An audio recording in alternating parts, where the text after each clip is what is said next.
hebat ini. Saya ngerti problem ini, tapi saya nggak mau menyebut problem di dalam teologi. Kalau saya sebut hal yang lebih tinggi lagi, bos, semua hal yang menyimpang bahkan diketahui oleh Tuhan itu.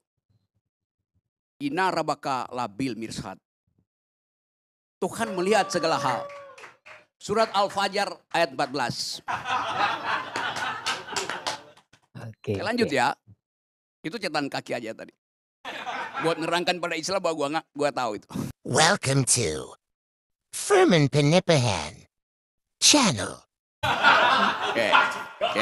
Ya, saya lanjut ya pelan-pelan ya. Sekarang dalam soal keterangan prinsip bernegara itu. Lebih banyak mana? Warga negara atau umat beragama di Indonesia? Warga negara. Coba.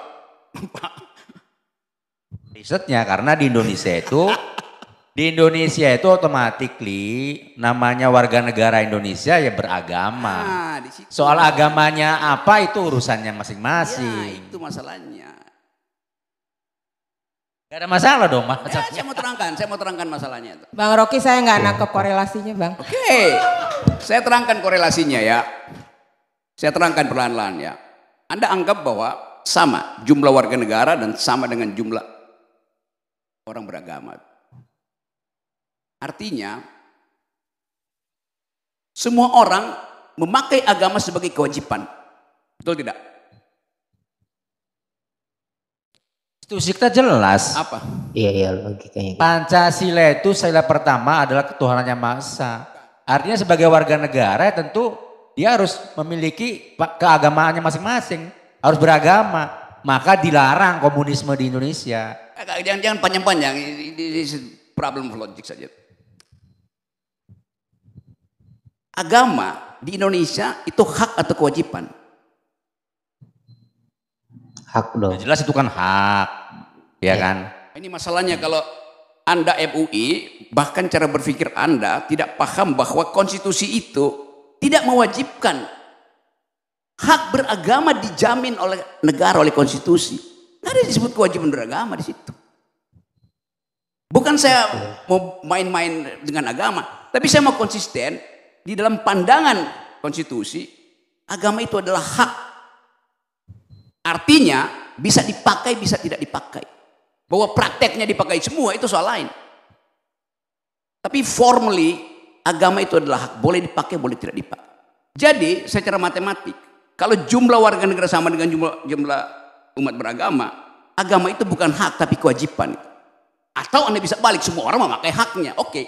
Tapi keterangan Anda tadi menunjukkan bahwa Anda menghindari orang memakai agama sebagai hak. Nangkap gak korelasinya tuh? Sebelum saya lanjut ke bab 3.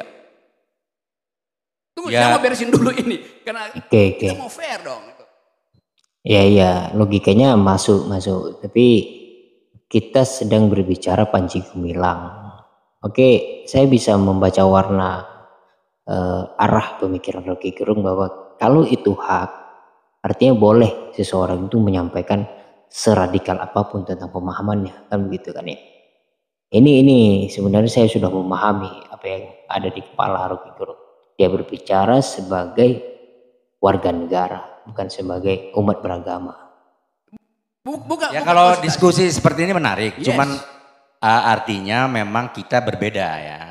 Soal tapi saya bukan berbeda. Ini menjawab loh. Saya berharap Anda selesaikan. Dia mau jawab boleh nanti. Iya, ini bukan beranggapan di dalam negara ini agama itu hak atau kewajiban. Itu mesti diputuskan dulu tuh. Gak perlu diputuskan. Konstitusi bilang itu hak. Ya, hak dan kewajiban itu jadi satu, nggak bisa dikotomis. Resultantenya nol kalau hak dan kewajiban. Nggak ada hak itu didamping oleh kewajiban. Itu dua forum yang berbeda. Karena itu buka konstitusi deh.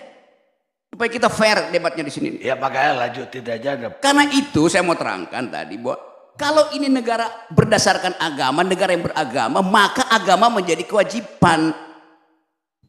Begitu cara membaca secara a contrario. Kan gitu soalnya. Ini kan bukan negara agama, berarti agama bukan kewajiban. Itu pilihan etis seseorang. Oke, dia pakai aja. Tetapi secara institusional, agama itu adalah hak. Boleh dipakai, boleh tidak. Itu prinsip sekulernya di situ. Bahwa orang diminta oleh komunitas beragama, iya. Nah kita kan takut untuk debat soal-soal yang fundamental semacam ini kan. Termasuk Islam takut ya debat soal beginian. Tanggung dia ngomong begitu. Islam. Saya nggak Yuk, setuju apa enggak coba? Ya, saya sangat setuju. Bahkan saya sangat setuju kalau ruang agama itu adalah wilayah-wilayah Ya, privat. Oke, stop sampai di situ ya. Saya terusin ya. Oke. Terusin. Ya. Jadi dengan dalil itu kita masuk pada problem hari ini. Oke. Ada semacam antropologi yang dipaksakan pada warga negara bahwa agama itu harus melekat dalam diri seseorang tuh. Kalau saya ateis, apa dasarnya? Bisa nggak Muslim jadi ateis? Saya habis baca buku, bisa. kira-kira 3 tahun lalu, 4 tahun lalu. Judul buku itu adalah Ateis Muslim. Ditulis oleh Ali Rizvi. Anak judulnya Journey from Religion to Reason. Muslim Ateis, anak judulnya, Perjalanan dari Agama Menuju Akal. Yang nulis Ali Rizvi. Yang beli pengantar Richard Dawkins. Yang nulis God Delusion. Seorang ateis. Sekarang pertanyaannya, kenapa si Ali Rizvi ini yang mengalami problem teologi karena itu dia bergerak dari agama pergi pada akal, minta, kata pengantar, dari seorang yang nyata-nyata ateis. Saya tunjukkan bedanya. Penulis ini, Ali Rizvi ini, dia datang dari standar berpikir religi, lalu dia perlahan-lahan secara tarekatif pergi pada akal. Jadi dia memakai akal untuk menerangkan perjalanan dia dari agama. Jadi dia basisnya agama. Yes. Oke. Richard Dawkins tidak pernah percaya pada agama. Dia membuang agama. Yang unik adalah kalau saya baca buku itu, Richard Dawkins justru memuji si Ali Rizvi dengan kalimat yang agak bombastis. Dia bilang begini, buku ini menjadi sangat penting karena ditulis oleh seseorang yang datang dari komunitas religi, yaitu Muslim. Kita bayangkan, pujian itu ada pujian akademis. Tetapi orang anggap itu promosi terhadap ateisme. Promosi supaya Muslim itu pergi pada ateisme tuh. Kan itu masalah kita kan. Nah kedunguan-kedunguan ini yang membuat kita nggak mampu untuk bercakap-cakap secara nyaman, secara enak, secara santai gitu. Oke, jadi bicara kebebasan itu dia beri contoh tentang buku yang dia baca itu tadi. Bahwa seseorang pun dari agama menuju ateis itu bisa, boleh di dalam dunia akademis. Nah ini sebenarnya ada dua dunia di dalam pembicaraan ini. Satu, Rocky Gerung berbicara berdasarkan sosial sebagai warga negara, bahwa sosial itu selalu berubah, gitu kan, manusia maksudnya. Sementara MUI dan yang lain itu melihat peristiwa Panji Gumilang ini dari sisi teologis yang penuh dengan aturan dan ketat itu. Nah ini tidak nemunya di situ itu. Kita lanjutkan. Itu dasarnya. Jadi sekali lagi, duel argumen di semua tempat yang saya perhatikan soal Panji Gumilang segala macam, itu sama dengan duel argumen soal JIS. Rumputnya mau hijau apa mau dibikin tebal tuh, sama aja. Karena nggak ada perspektif warga negara di situ. Jadi kekacauan ini menunjukkan bahwa tahap bangsa ini masuk di dalam satu strata baru, mempergunakan argumen publik nggak ada. The use of public reason nggak ada. Jadi apa yang terjadi pada bangsa ini? Sehingga isu semacam ini bisa dihadirkan berjam-jam, berminggu-minggu tuh. Oke, jadi terlihat maksud dari Rocky Gerung ini, bahwa negara kita ini kehilangan momentum sebenarnya untuk berbicara tentang warga negara. berbicara tentang kesetaraan, bicara ekonomi, sosial, politik, dan seterusnya. Kita disibukkan dengan hal-hal remeh-temeh yang sebenarnya di luar persoalan negara. Di Rocky Gerung ini sekuler memang, dia mengatakan tadi memang dasar sekulernya bahwa agama dan negara itu hubungannya itu bukan hubungan timbal balik gitu. Tapi agama itu adalah hak di dalam warga negara. Itu hubungannya dari situ. Sama dengan JIS itu. JIS itu juga hubungannya dengan rakyat apa, warga negara apa. Kalau dipersoalkan rumputnya dan sebagainya itu korelasinya ya.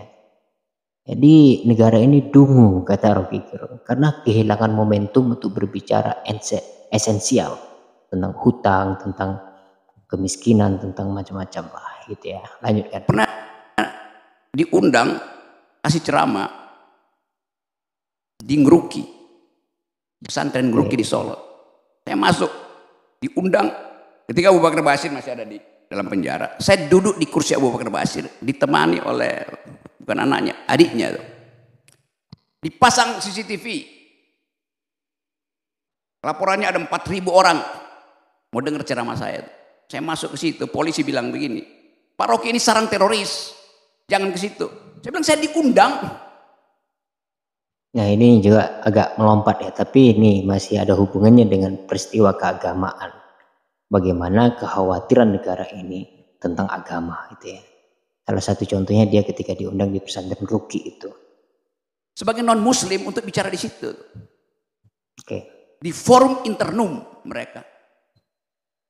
Jadi saya paham mereka paham tentang hak dia sebagai warga negara untuk mendengarkan uraian lain yang pasti sifatnya sekuler tentang hubungan antara negara dan agama. Saya datang ke situ. Polisi bilang begini, ini sarang teroris. Saya bilang, oh ya, kalau ini sarang teroris pasti ini sarang intel. Logikanya sama kan? Ini teroris, ini intel, teroris, intel. Tuh. Jadi saya nggak cemas di situ, karena pasti saya akan direkam, nggak ada soal, dan pasti saya akan diamankan di situ kan. Jadi hubungan-hubungan semacam itu, bahkan orang marah ke saya, ngapain lu ngomong di Ngeruki? Lo gue diundang buat ngomong di situ. Ya. Adi Armando pasti nggak bakal diundang di situ tuh. Taruhan sama gue. Dan posternya di belakang situ Isla, namanya Ngeruki, nama saya Rocky. Bersama Rocky di Ngeruki, enak. Dia bilang begitu.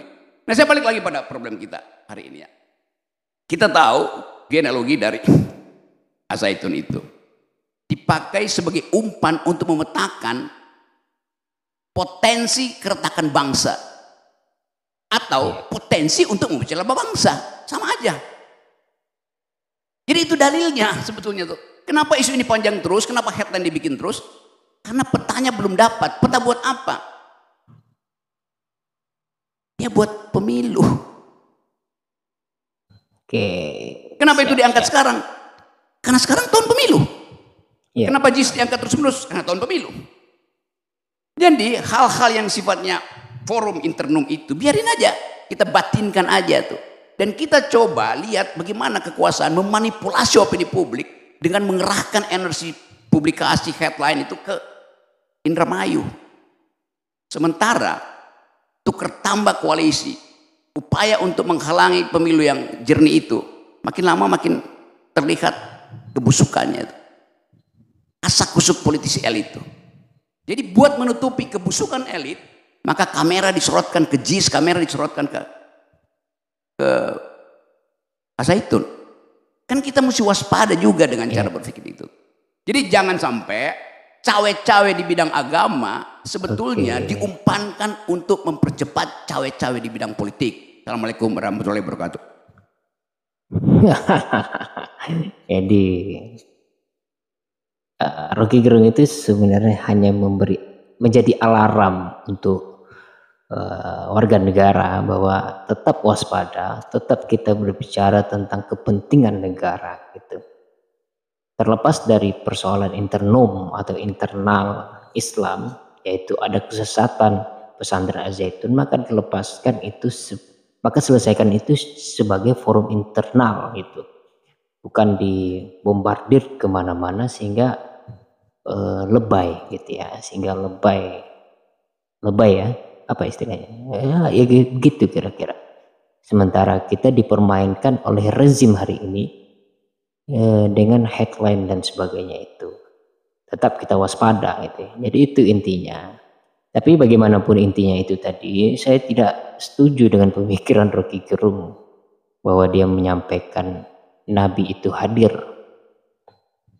untuk membatalkan pemikiran Nabi sebelumnya. Itu keliru menurut saya. Kalau itu dipandang sebagai peristiwa teologis. Tapi kalau itu dipandang sebagai peristiwa sosial, ya setiap hari sosial itu berubah gitu. Teori hari ini bisa berubah untuk teori yang akan datang. Gitu.